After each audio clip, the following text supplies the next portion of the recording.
Bueno, pues voy a ir presentando, para no perder tiempo.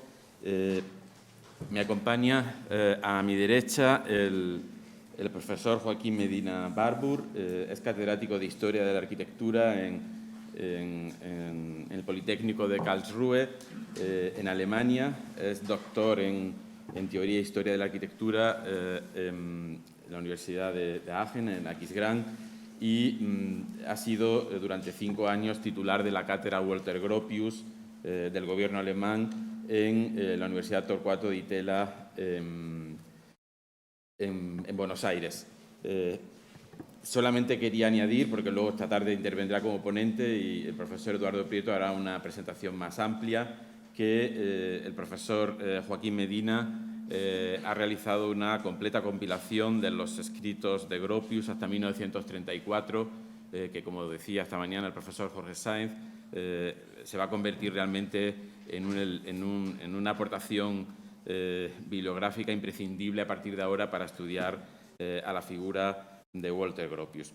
A continuación, el profesor José Manuel García Roch es el germanófilo del Departamento de Composición de nuestra escuela. Él es doctor arquitecto, miembro del Instituto Tessenhof en Hamburgo.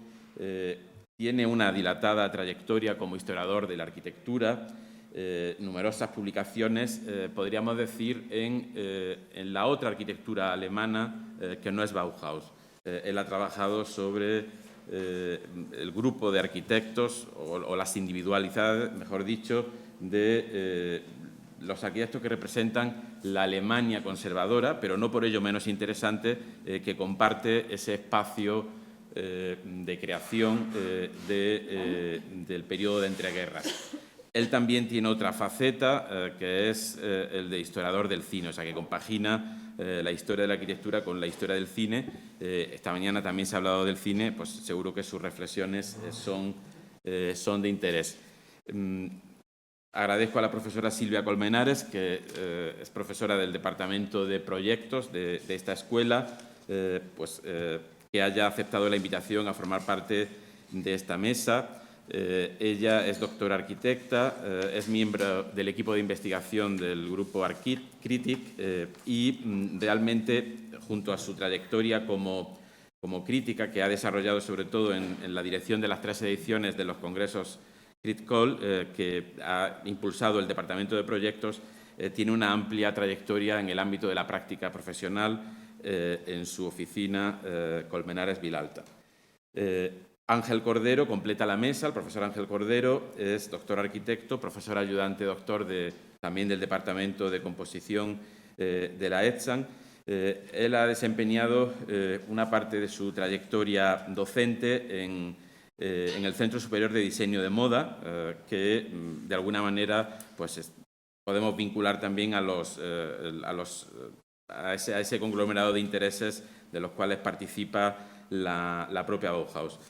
Ahora mismo es subdirector de ordenación académica, bueno, fue desde hasta el 18 subdirector de ordenación académica del propio Centro de Diseño y Moda. Él imparte análisis de la arquitectura y forma parte también del equipo de dirección de esta escuela, ¿no? Agradecerle a los 4 su presencia aquí y, de alguna manera, retomando, o sea, se han dicho muchas cosas esta mañana. También son las 2 menos 10 por mi reloj.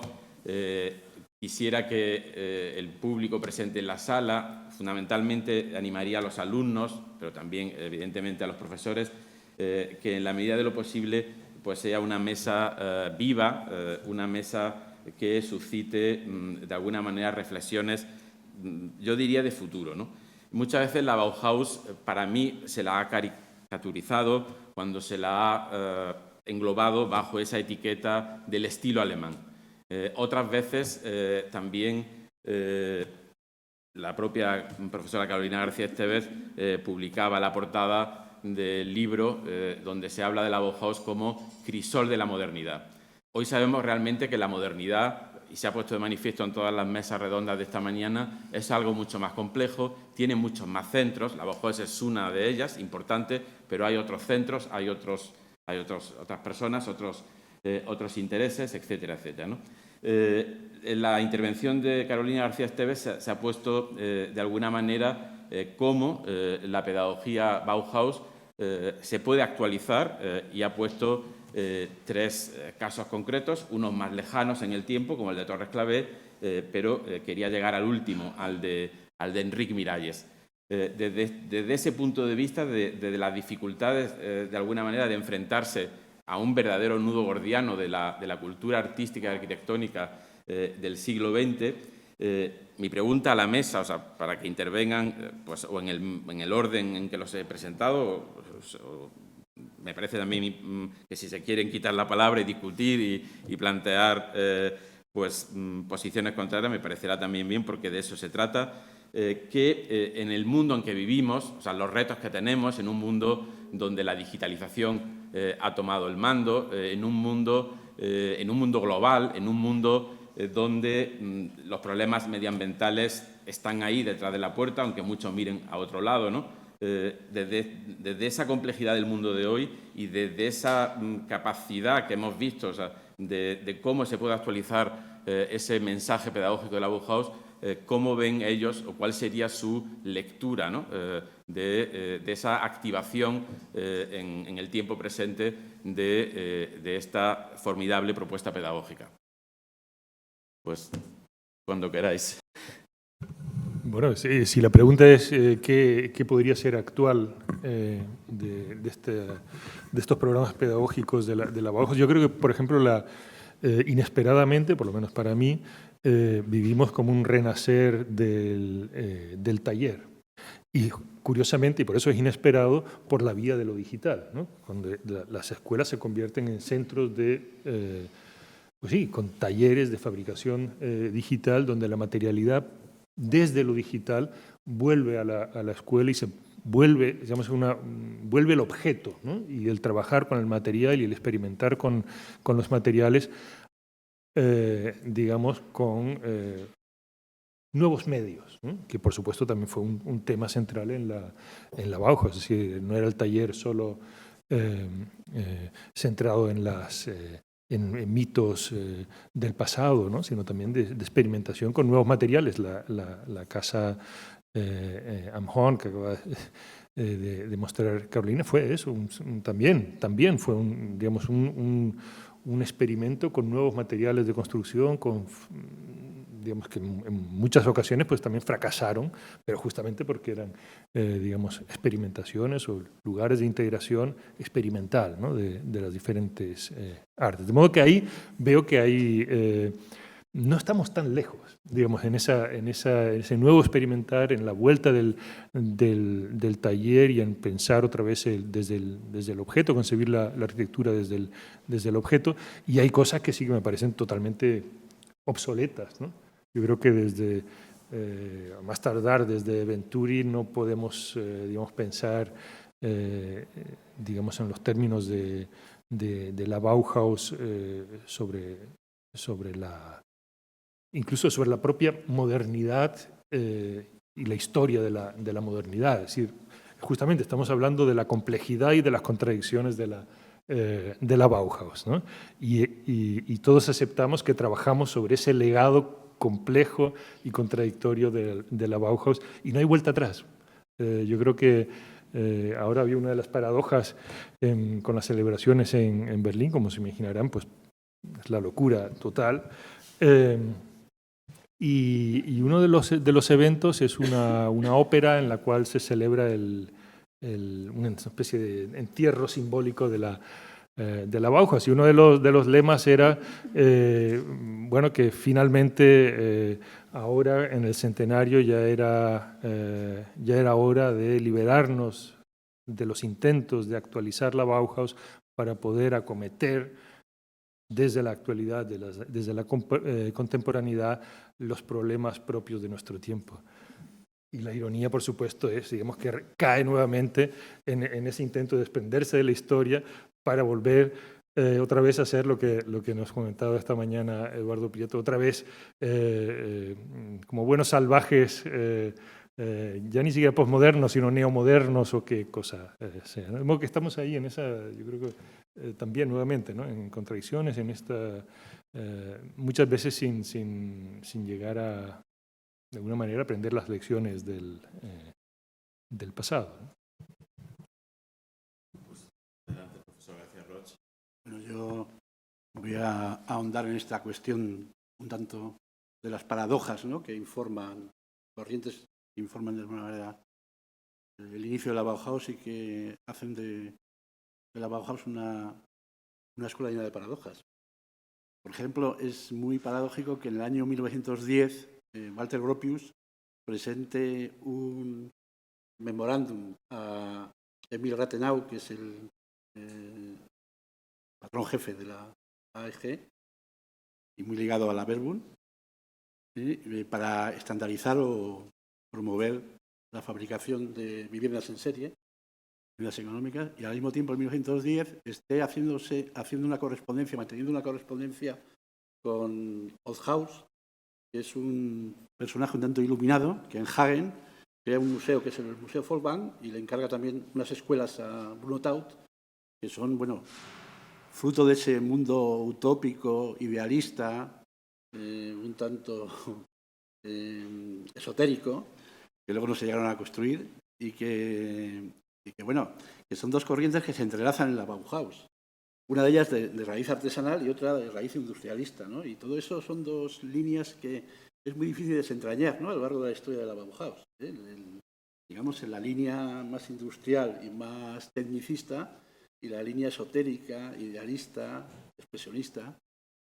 Hace un par de meses ha habido precisamente una serie de sesiones y un seminario en Hagen hablando de la correspondencia entre Oldhaus, que es este mecenas que le encargó a Bruno Taut organizar, pues, una colonia, una escuela que no se iba a construir, con una pedagogía muy idealista, y es el mismo año, el año 1910, en que Gropius está, digamos, jugando a las dos cartas, ¿no? Y eso es una paradoja que se mantiene mucho a lo largo de la historia de la Bauhaus y de esos años.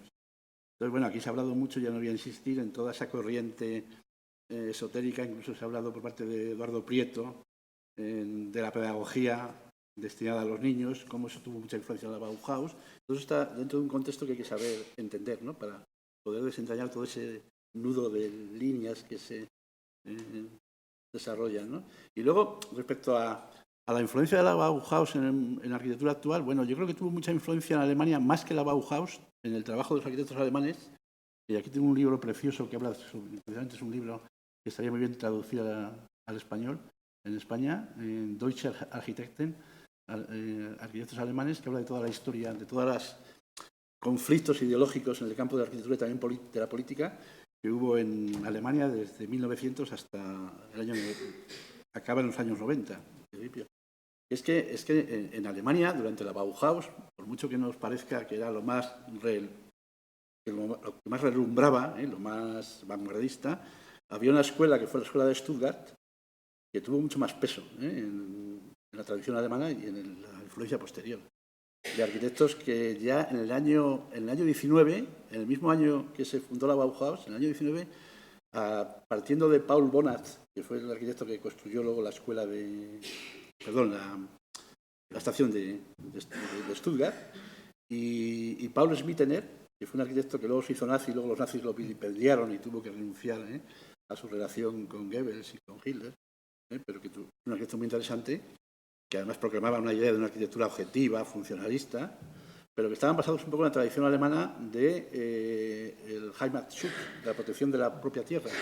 Y sobre todo que tienen, a través de un urbanista que había, ahora no recuerdo exactamente el nombre, un urbanista que había, creo que lo tengo aquí, si lo encuentro en este libro, un urbanista muy, muy interesante en los cursos que hacía, sí, Heinz Wetzel, que planteaba la cuestión de la integración o de la adecuación, contextualizar en el paisaje la arquitectura. Ahora que está muy de actualidad la importancia del paisaje y del contextualismo, pero yo creo que y esto tuvo mucha influencia luego en los arquitectos que se quedaron en Alemania, pero también en algunos que se fueron o que trabajaron fuera de Alemania, ¿no?, como Egon Ayermann y otros arquitectos alemanes muy importantes de la posguerra, de la segunda posguerra, digo, ¿no?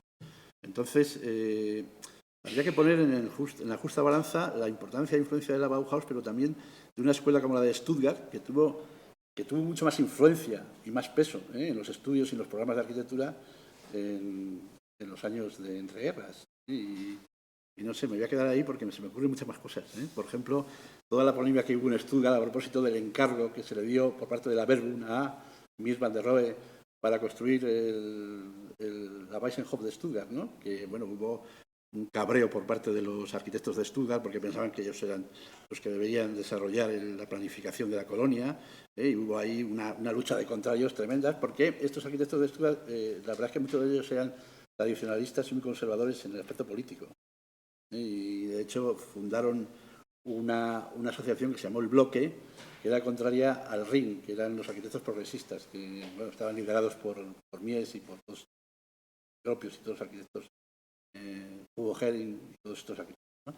Pero bueno, o sea, yo quiero decir que habría que ver en el contexto realmente el peso que tuvo la Bauhaus, la influencia que sí que ha tenido, pero no descuidar tampoco la influencia de otras escuelas que con una enseñanza más tradicional, pero también una avanzada en muchos aspectos, pues tuvieron también mucha importancia e influencia en la pedagogía, y en los cursos, por ejemplo, de Smittener son muy interesantes, como plantea los cursos de proyectos, cómo se hacían concursos para que los mejores proyectos se discutiesen en público y cómo participaban los profesores en la discusión con los alumnos y los corregían.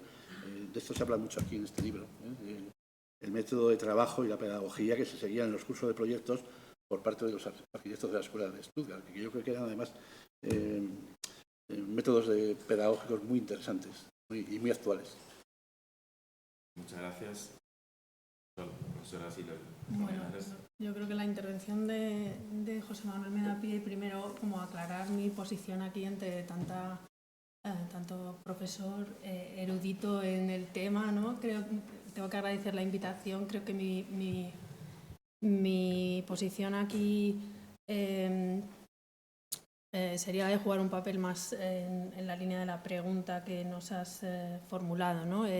¿Qué sentido tiene este año que vamos a estar continuamente celebrando, ¿no?, el centenario, revisitar todo lo que ocurrió y que podemos aprender hoy, no tanto en el sentido de cuál ha sido la influencia directa, ¿no?, o trazar estas genealogías, que entiendo que también son necesarias, sino cuáles son los temas que realmente estaban sobre la mesa y siguen aún hoy? En este sentido, yo señalaría, por ejemplo, uno importantísimo que me parece que ha sido ya apuntado, que es la relación con la industria, ¿no? Hoy la relación con la industria no pasa tanto por la producción en serie, ¿no? Creo que el tema de la fabricación digital está volviendo como a poner encima de la mesa una ausencia de sentido de la economía de escala, ¿no?, que los objetos ya son producidos ad hoc y personalizados, ¿no? Con lo cual este es un punto de unión con respecto al concepto de artesanía y su propio sistema como de transmisión del conocimiento. Y me parece que otro gran tema es la relación entre arquitectura y arte, o entre arte y técnica, ¿no? Que, bueno, hoy yo creo que casi cualquier dimensión de nuestra vida está ya impregnada de una cierta dimensión estética.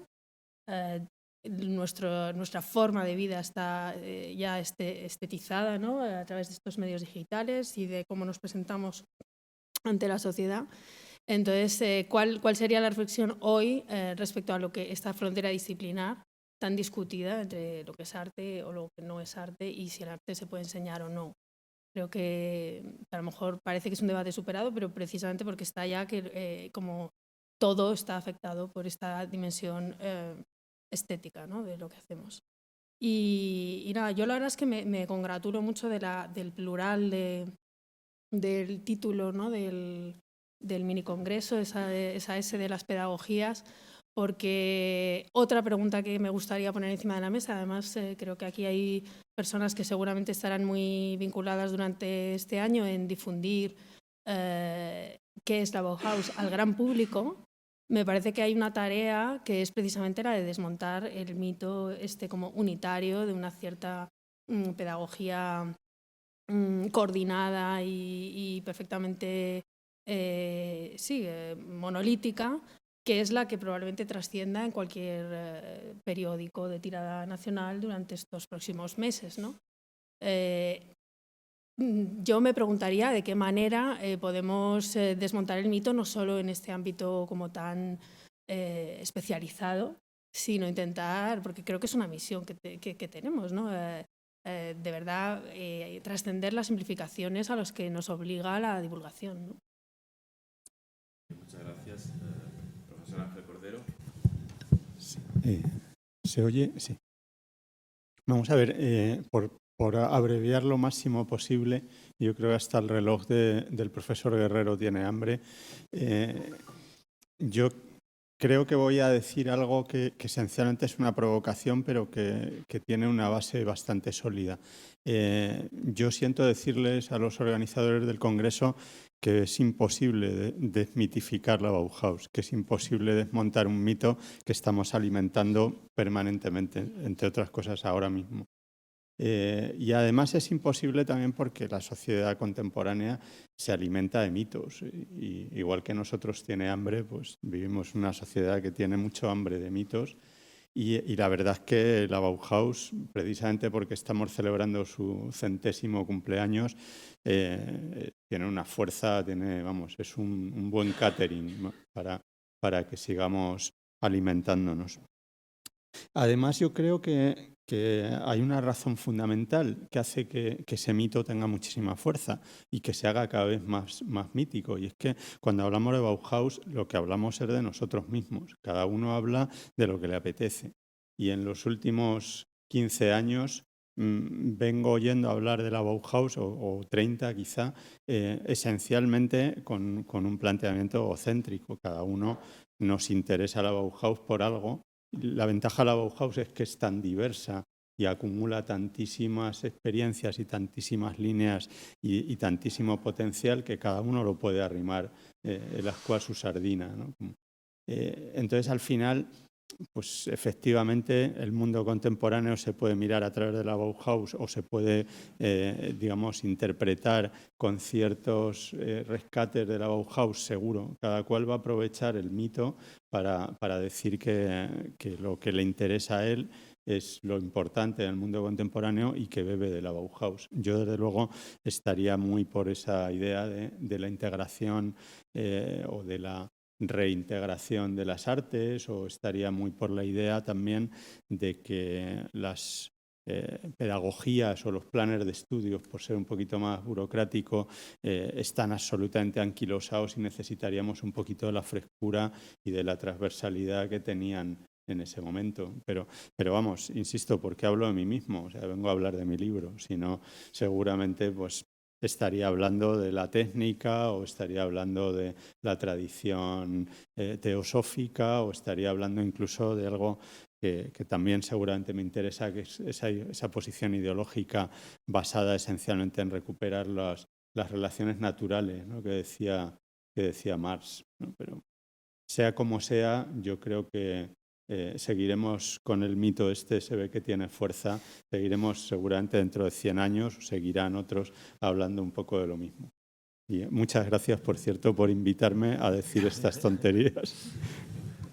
Muchas gracias. No sé si quieres añadir algo. Sí, yo confirmar, yo creo, estoy totalmente de acuerdo. Es prácticamente imposible ganar esa batalla contra el mito. Y la cuestión es, para los que nos dedicamos a la historia, ¿cómo trabajar entonces con esto? Y sinceramente yo creo que no hay otra opción que tratar de desmitificar, ¿no? Pero sí, siendo consciente precisamente de que desde al menos, digamos, 1938, ¿no? la primera exposición sobre la Bauhaus sesgada por parte del propio Gropius en el MoMA sobre la Bauhaus 1919 a 28, ignorando todo lo que vino después, es realmente una sucesión de intentos de apropiación del capital simbólico para cualquier cosa, ¿no? En las últimas semanas he recibido invitaciones a participar en artículos en una revista de Porsche 911, afirmando, ¿no?, la cercanía de Ferdinand Porsche con la Bauhaus. Vale todo, o sea, desde fines comerciales tan directos como este, hasta cuestiones de política cultural desde la Guerra Fría hasta hoy, ¿no? Este año es la Bauhaus el elemento central de la política cultural exterior o propaganda cultural exterior de la República Federal de Alemania en el mundo, ¿no? Y ayuda a vender una cierta imagen. Vale para todo, hasta cosas tan en las que estamos implicados como vender libros y revistas con lo que producimos todos nosotros, que es de las opciones que se ofrece, me parece la más legítima, digamos. Yo, al hilo de las diferentes intervenciones que habéis ido planteando, hay una cuestión que yo creo que está presente también a la Bauhaus si la miramos como una estructura pedagógica, ¿no? Y que es también un tema capital de ese debate europeo de esos años, pero que también incluso puede tener una lectura contemporánea, ¿no? Que es el siguiente, ¿no? O sea, yo creo que José Manuel García Roig ha hablado de que hay otras instituciones docentes en la Alemania de ese momento que tienen un peso real mucho más importante que la Bauhaus, la construcción de la ciudad, en la articulación del territorio, en la vivienda, etcétera, etcétera, ¿no? La profesora Silvia Colmenares nos ha exhortado, dijéramos, a hacer un esfuerzo por la divulgación. O sea, el profesor Ángel Cordero hablaba de ese mito del que ya no podemos escapar, ¿no? Se ha hablado también de esa dialéctica, que yo creo que es una dialéctica que no está resuelta en el mundo contemporáneo, entre artesanía e industria. En el fondo, la Bauhaus está planteando también una cuestión muy importante, que es el debate entre cultura de élite y cultura de masas. En esos años, el filósofo Ortega y Gasset, germanófilo de pro entre nosotros, escribe precisamente ese libro que es La rebelión de las masas. La Bauhaus, en definitiva, fue una escuela de élite, pero al mismo tiempo, un tema también del que continuamente se habla, de esa vigencia de la Bauhaus, en el fondo era una cultura de élite, era una escuela de élite, pero que aspiraba a ese acceso democrático a un mobiliario moderno, etcétera, etcétera, ¿no? IKEA, de alguna manera, podemos decir que ha hecho realidad ese sueño de Gropius y de muchos de los que trabajaron en la Bauhaus. A mí me gustaría que desde vuestra perspectiva y desde vuestros múltiples intereses que ahondarais en esa dificultad, en ese conflicto que en definitiva se plantea en la Bauhaus, que también es un conflicto de la época de hoy. O sea, estamos continuamente asistiendo en la prensa escrita precisamente a ese conflicto entre las clases medias y las élites dirigentes o las élites culturales. O sea, cómo realmente el siglo XXI ha abierto una brecha entre una sociedad de élite y una masa de la población, ¿no? Ese es un problema que yo creo que está de alguna manera representado en la propia pedagogía de la Bauhaus, en tanto que era una pedagogía a la que accedía una minoría en toda Europa, ¿no? Entonces, me parece que ese es un tema clave también, o sea, esa nueva artesanía que hoy reclamamos, pero que en definitiva es una nueva artesanía a la que solamente la élite puede acceder, ¿no? No es una nueva artesanía para el común de la población. Voy a hacer el turno a la inversa. Sí. Yo, para empezar, te voy a decir que discrepo contigo de una cosa, es que creo que la nueva artesanía, tal como la plantean los ideólogos, que creo que no es por hacer de menos, ¿no?, pero los ideólogos de esto, es esencialmente economía colaborativa. O sea, no es tanto una artesanía del objeto, una artesanía en el sentido, digamos, romántico a la palabra. No creo que en ese sentido haya demasiado conflicto con respecto al consumo de esa artesanía. De hecho, se puede hablar incluso de Linux hablando de artesanía, o se suele, hablar de Linux, o se suele hablar de, yo qué sé, de Motorola. Yo creo que lo que sí me parece más claro en ese sentido es que en la sociedad contemporánea el conflicto élite-masa, si alguien lo plantea, probablemente es porque su medio de expresión está ya muerto, está tan muerto como su propia élite. O sea, creo que hoy por hoy la cultura no puede ser nunca elitista o sencillamente se convierte en un puro ejercicio de autocomplacencia. O sea, no creo ni siquiera que desde la academia, desde la universidad, debamos dejar ese margen. Y no lo digo por una razón ideológica, lo digo porque si no, prefiero hacerme el harakiri. Quiero decir que frente a una cultura que es tan global, además, y desde luego tan vigorosa como la cultura de masas, podemos trabajar en ese sentido con un espíritu crítico interior. Podemos trabajar con un espíritu incluso, si se quiere, hasta subversivo interior a esa cultura de masas. Pero desde luego trabajar con una hipótesis elitista es un suicidio de partida, vamos. Y yo creo en ese sentido que la Bauhaus fue elitista, de hecho, pero tuvo una gran fortuna, tuvo fortunas críticas por muchas razones, pero una de las grandes fortunas que tuvo es la capacidad de comunicación.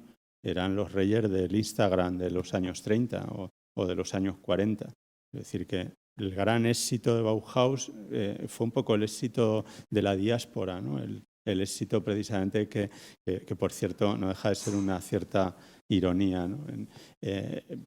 Pero fue el éxito de que la gente que había hecho la Bauhaus o que la había vivido, de alguna forma hizo valer eso con un mecanismo comunicativo enormemente vigoroso y enormemente eficaz. Y lo hizo también gracias, efectivamente, a las condiciones históricas o a sus propios enemigos o a los que se convirtieron en sus nuevos huéspedes o a muchas otras razones. Pero desde luego, si algo nos demuestra la historia es que el éxito de la Bauhaus fue un éxito de comunicación que desde luego cualquier planteamiento elitista hoy por hoy está abocado al fracaso. Quiero decir algo sobre la cuestión de la artesanía, quizá desde el punto de vista un poco distinto al que has planteado tú. Yo creo que la arquitectura, si es arquitectura, no se puede desprender nunca de su tradición artesanal. Por eso recuerdo una intervención de Moneo aquí hace 2 o 3 años, al principio del curso, donde él hablaba de los procedimientos nuevos que ve en la elaboración de la metodología de proyectos basado en técnicas nuevas o en diseño por ordenador, y sonrió sarcásticamente diciendo, bueno, lo admito, pero no, como diciendo, no lo acabo de entender. Yo creo que, por ejemplo, una gran obra como la de Moneo, o incluso como la de arquitectos que me gustan a mí mucho, como estudió Herzog y Merón, pues es que tiene raíces artesanales, no se puede desprender de ella. Y yo creo que cuando la arquitectura se desprende de la tradición artesanal, deja de ser en gran medida arquitectura. Yo, vamos, me siento descolocado, por lo menos, ¿eh? Y en la misma arquitectura de Gropius, a pesar de su insistencia en la industrialización, en la práctica de técnicas de seriación y de prefabricación, nunca dejó de haber una raíz artesanal, ¿eh? Por eso decía yo antes que las dos líneas esas se atan, confluyen, es muy difícil deslindarlas, ¿no? El aspecto industrialista que aparece en los años de la Verbund, antes de la Primera Guerra Mundial, y el aspecto artesanal. Y en la Bauhaus eso se ve claramente. Bueno, y lo de la mitificación que planteabas tú es que efectivamente no se puede desmitificar la Bauhaus, yo creo que es imposible, porque ha tenido tanta influencia, no solo por la comunicación, por la continuación que hubo luego en Estados Unidos, la nueva Bauhaus. Y yo recuerdo unas lecciones magníficas publicadas en una revista alemana, del profesor Possener, Julius Possener, que era una autoridad en la arquitectura alemana en Berlín, en los años 70-80. Yo tuve ocasión de conocerle y él tiene una historia de la arquitectura, unas lecciones dadas en la Escuela de Arquitectura de Berlín magníficas. Creo que es la mejor historia de la arquitectura publicada nunca, pero está en alemán, salvo algunas que se han publicado en otros idiomas, en otras lenguas. Y él habla de desde la Revolución Francesa, de la historia como la que plantea este Benévolo, ¿no? Y dice, pero no toqué la Bauhaus nunca porque estaba ya harto de la Bauhaus, porque era de lo que más se hablaba. O sea, ya he hablado de todas las corrientes, tendencias, obras de arquitectura, desde el siglo XVIII hasta el momento en que él dio esas lecciones. Dice, pero la Bauhaus no. Pero en el fondo, en la última clase que dio, que era una especie de resumen de todo lo anterior, no deja de referirse continuamente a la arquitectura de la Bauhaus y a los diseños de la Bauhaus más conocidos, ¿no? O sea, que yo creo que es imposible desprenderse, efectivamente, como decías tú, del mito de la Bauhaus. No sé si tienes que añadir algo más. No, pero pensando en lo que comentas, digamos, ahí hay otros casos, lo que comentabas anteriormente, ya no solo digamos, de movimientos contrarios a la Bauhaus, sino incluso dentro de lo que consideramos arquitectura moderna.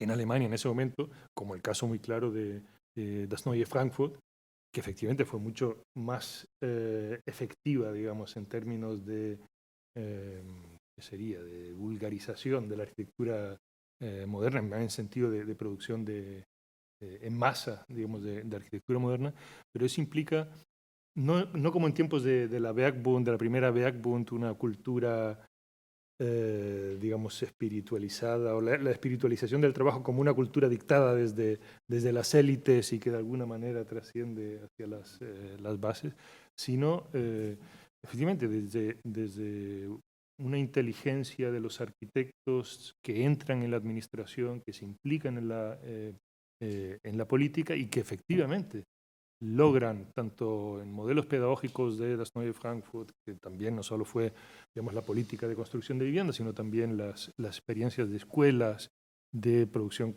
artística, ¿no? de toda esta etapa, que, en mi opinión, implica, digamos, una actitud por parte de los arquitectos, una disposición con respecto a la sociedad de no solo ceñirse a la actividad, digamos, estrictamente disciplinar, sino ir más allá y, ya digo, tener esa inteligencia política, administrativa, digamos, ¿no? No, yo quizá a la pregunta esta sobre las élites, ¿no? Pues una nueva contradicción. Hemos estado hablando de este interés por encontrar un lenguaje universal, es decir, que el arte en el fondo podría ser apreciado casi con un sentido como innato por cualquier persona, ¿no? Y al final el problema es que ese planteamiento hoy en día, que todo está ya connotado, ¿no? Que todo es la tercera, cuarta, quinta derivada de algo, no nos permite hacer una apreciación inocente de cualquier expresión artística, ¿no? Creo que estamos... O sea, ese tiempo ha pasado, ya es imposible, ¿no? Y nadie puede sostener, o sea, necesitamos todos un montón de referencias, ¿no? Como para llegar a comprender cada fenómeno artístico, arquitectónico. Entonces, creo que eso en el fondo pues es como un discurso, ¿no? Esto de las élites, pues imposible.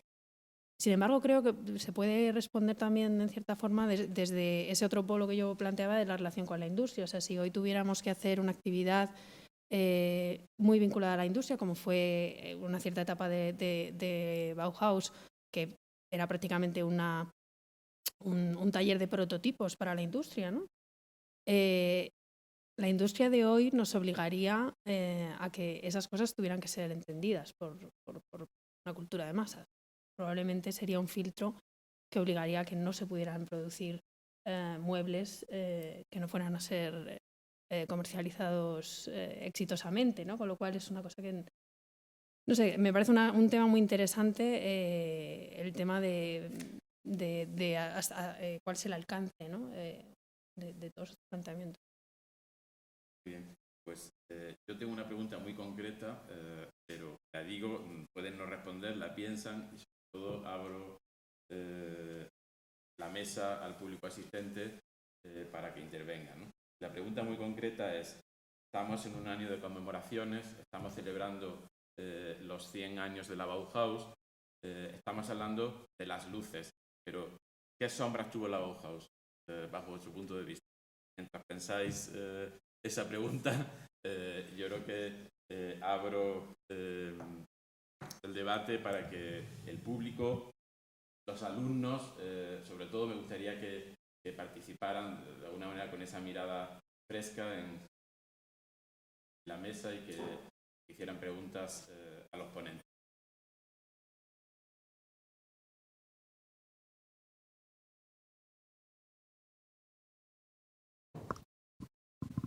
¿Funciona?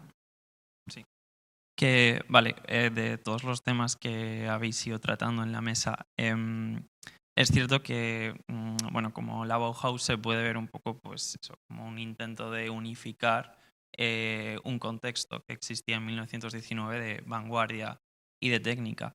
Estáis hablando mucho como que podría extraer la pedagogía contemporánea de esas intenciones, y se ha hablado como pues eso de mezcla de artesanía con nuevas industrias, pero como que de alguna forma noto que se está hablando de pocos aspectos ideológicos que en la Bauhaus sí que se trataron. Es decir, como que esa nueva industria es solo como una cuestión que no deja de ser, o no sé si la entiendo solo como una especie de estética superficial, y por ejemplo se deja fuera pues ciertas cosas que has tratado con las utopías de hablar como uno de los fracasos que tuvo un poco la Bauhaus, de ese intento de reformismo social que habría que plantearse si es posible que tenga el diseño como tal. Entonces, como plantear un poco de dónde se queda, o sea, has hablado luego también de élites, como rechazando a las élites, pero, y esto a lo mejor ya es como meterme más en opinión personal, sí que no son élites sociales o económicas, pero sí que existe la élite académica, es decir, el discurso arquitectónico versus al de la Bauhaus, que rechaza como el pasado e intenta generar uno nuevo. Ahora nos hemos vuelto como muy autorreferenciales, o seguimos dentro de hablar de la Bauhaus, pero como a un nivel muy de expertos. Entonces, son como muchas dudas, pero no sé si puede suscitar algo interesante. El otro día el profesor Jorge Saiz y yo, en una clase que estuve dando yo sobre la Bauhaus, coincidíamos en que había una línea de la Bauhaus que había hecho mucho daño en el de curso posterior de la pedagogía en las escuelas de arquitectura, por ejemplo. Y yo es que creo que era un error, o es un error, haberse desprendido de la enseñanza académica. Por ejemplo, la disciplina que supone aprender a hacer un encajado y una mancha, como hacía yo en los primeros cursos de la escuela, que te disciplina para aprender a dibujar y a soltar la mano y a tener soltura. Y yo veo que en la escuela últimamente los alumnos, salvo excepciones que las hay muy brillantes, pues, perdonad que os lo diga, dibujáis muy mal. Salvo excepciones, que las hay, y bastantes. Entonces esa idea de soltar la imaginación a que cada uno haga lo que le da la gana, ¿no? Un poco, Por eso yo creo que esa línea, a veces es un poco perversa, ¿no? Esa línea que seguía la pedagogía de Itten, ¿no? Y todas las influencias estas sobre la libertad de expresión. Yo soy partidario de que eso hay que conjugarlo, combinarlo también con una cierta disciplina académica que no se pierde nunca. De hecho, el profesor Prieto antes ha hecho referencia a cómo había también una línea bastante libre, pero que estaba insuflada por la tradición académica, que yo creo que no conviene perder nunca, pero no sé si te he contestado a lo que me has preguntado. Bueno, es que no había una pregunta concreta, ¿no? Yo creo que lo único que por ahí, me ha suscitado, hay un tema muy interesante que es como la retroalimentación de los planes de estudio. Es decir, hay un momento en la Bauhaus que hay un maestro de la forma y un maestro artesano, porque no existe el perfil que unifica las dos habilidades, ¿no? Las dos áreas de expertización. Y en cambio, cuando los egresados de la Bauhaus comienzan a ser profesores, se extingue esta especie como de jerarquía entre los dos maestros y empieza todo como que bueno, traspolándolo, ¿no? A nuestra situación actual puede ser esta especie de conflicto entre lo manual y lo informático, o ¿no? O sea, cuando de repente esta escuela se incorpora gente ya formada en otras habilidades, ¿no? Los conflictos dicotómicos pues de repente cesan, se crean otros nuevos, ¿no? Creo que es un tema interesante cómo a través del propio profesorado los planes de estudio perpetúan el perfil que promueven, ¿no? Que también podría ser.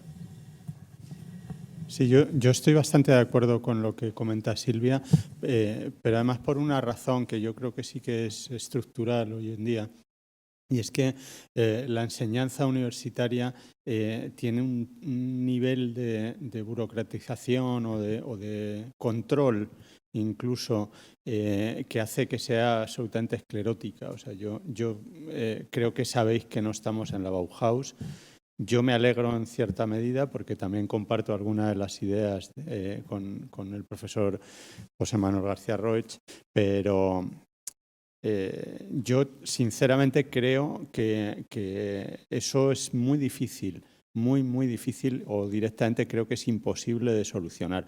Y la solución que le veo, en cambio, me parece bastante sencilla, es que no es el espacio para eso. O sea, creo que a veces nos engañamos entendiendo un paralelismo entre una escuela como Bauhaus, que por cierto creo que su sombra fundamental ha quedado bastante clara, y cuando se pone uno a estudiar, me vais a disculpar la barbaridad, era un puto caos. O sea, era absolutamente desastrosa. Pero claro, era un sitio muy reducido, al margen de un sistema arreglado. Es decir, que al final, para ser arquitecto en el mundo moderno, en el mundo contemporáneo, tienes que tener una habilitación, tienes que poder firmar una determinada, tener un sello colegial, y etcétera, etcétera. Y todo eso hace que un sitio como Bauhaus, y voy a llamarlo ya un sitio, un lugar, esté al margen de la universidad. Sin que eso sea malo para la universidad, tiene sus valores. Y bueno, y probablemente entre ellos también, aunque es verdad que vosotros dibujabais mucho mejor, a su vez que nosotros, que a su vez dibujamos mucho mejor que vosotros, probablemente también creo que hay cosas que hacéis, vamos, lo sé porque os doy clase, hacéis algunas cosas mucho mejor que nosotros a nivel de comunicación o a nivel incluso de pensamiento arquitectónico, que bueno, siempre es un poco nuestra pelea.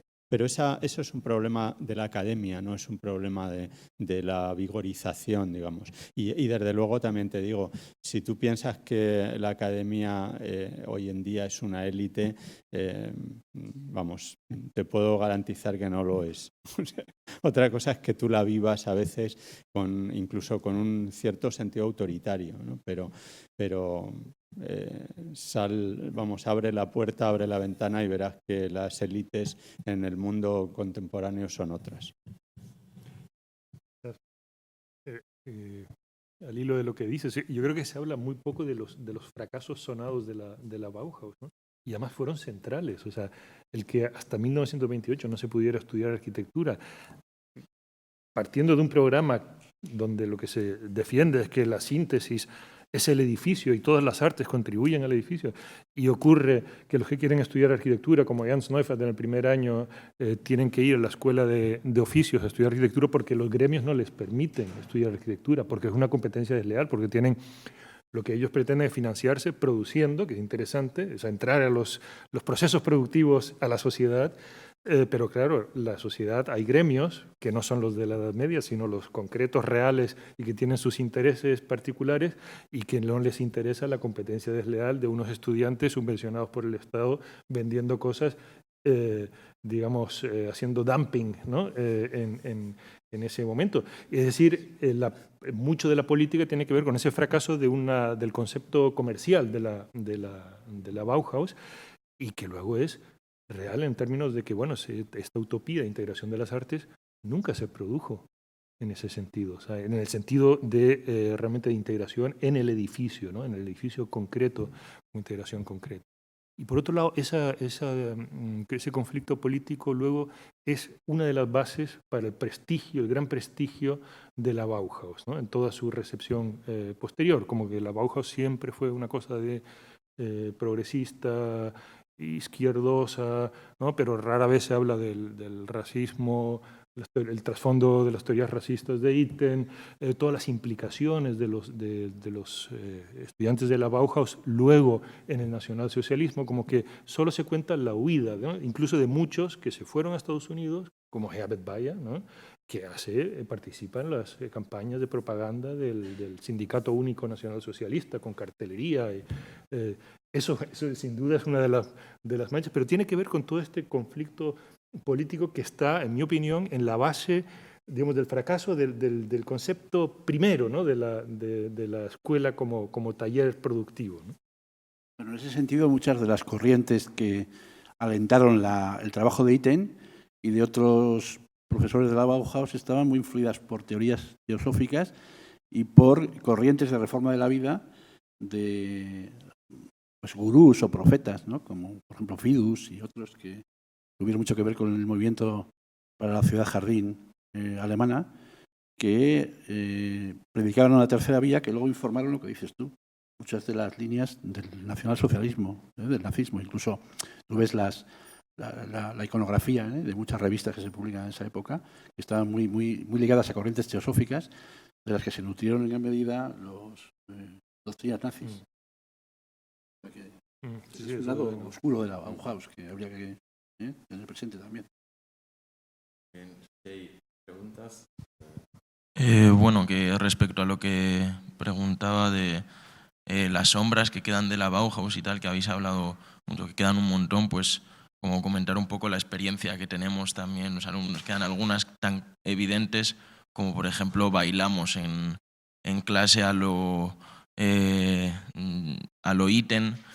Cuando estamos en clase de dibujo, análisis e ideación, yo he llegado a bailar y a hacer ese tipo de ejercicios, ¿no? También de otro tipo de ejercicios de experimentación y que en realidad son divertidos, pero luego llegas a clase de matemáticas y es un coñazo estar ahí sentado con 120 personas en la misma aula y un profesor hablando ahí, pues como que ese contraste descoloca un poco, y luego llegas a clase de historia y te hablan de la Bauhaus y suena como tan divertido lo que hacían, pues no sé, pero hay una diferencia que a mí me parece clave, que es la que comentaba usted, es el tamaño, por ejemplo. O sea, hace que sea inviable los talleres que tenemos actualmente en la universidad, que funcionan al estilo de la pedagogía de la Bauhaus, no funcionan porque estamos en clase 100 personas. O sea,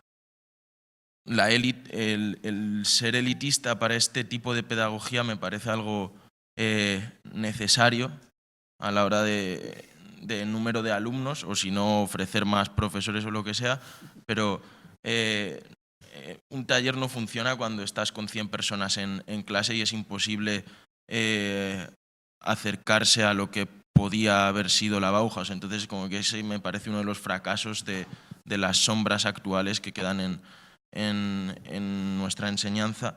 Y entonces, pues al hilo de esto, aunque ya habéis planteado alguna posible solución, aparte de comentar los errores o los fracasos que haya podido tener la Bauhaus,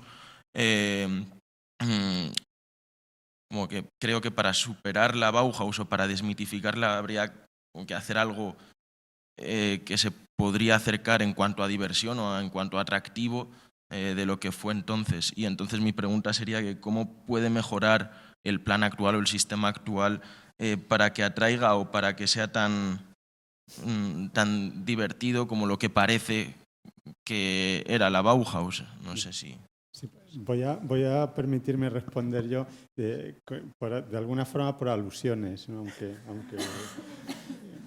vamos a ver, yo voy a deciros algo que seguramente os han dicho ya. En el año 1942, en esta escuela, con este mismo edificio, por suerte no estaba el edificio de la cafetería, pero ya veis lo grande que es, se graduaron 13 arquitectos. Entre esos 13 arquitectos estaban José Luis Fernández del Amo y Miguel Fisac. ¿Qué quiere decir eso?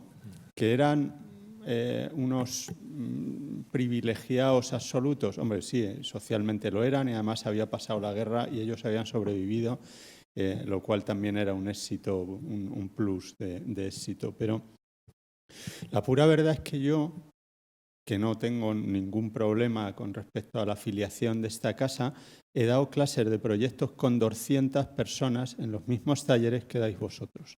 Y he aprendido lo que no está escrito. Es verdad que los talleres deberían funcionar con menos personas, pero también te digo una cosa, un taller con 200 personas te da la oportunidad de tener clase, por ejemplo, como decía antes, pues con Rafael Moneo o con gente de ese tipo, a cuyas clases no querían ir menos, quiero decir que. Yo, en segundo lugar, diría, el elitismo no es una garantía de nada. De hecho, si uno ve el elenco de los profesores y el elenco de los alumnos de la Bauhaus, la relación, la ratio, digamos, de progreso del conocimiento desmerece bastante. Es bastante mal síntoma de una escuela.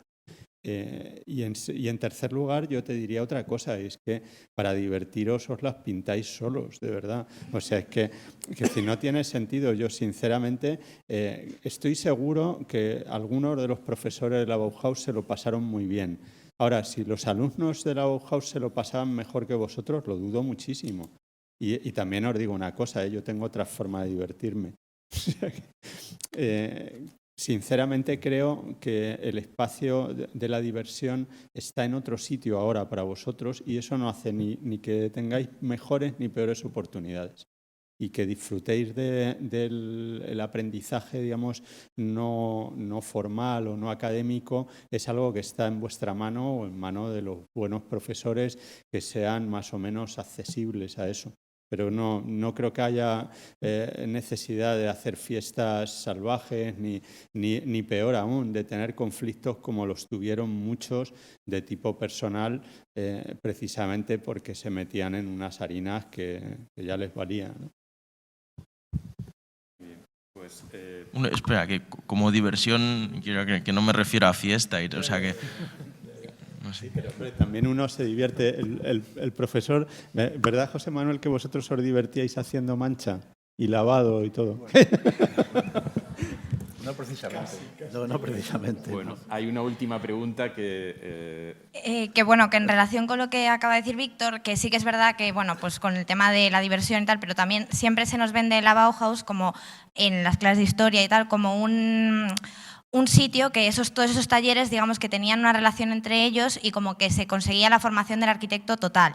Entonces, ya quitando la parte del baile, de los colores, sí que no es verdad que a lo mejor esa pedagogía se tendría que adaptar a nuestra escuela actual, de manera que todos los departamentos tuviesen una correlación entre ellos y no tuviésemos esa sensación que tenemos a veces de que el departamento de proyectos va por un lado, que el de estructuras va por otro, el de construcción va por otro, y entonces como que a lo mejor muchas veces no conseguimos, digamos, que captar ese tema de a lo mejor pues cómo el departamento de composición, lo que aprendemos en él se podría adaptar al de proyectos o al de estructuras.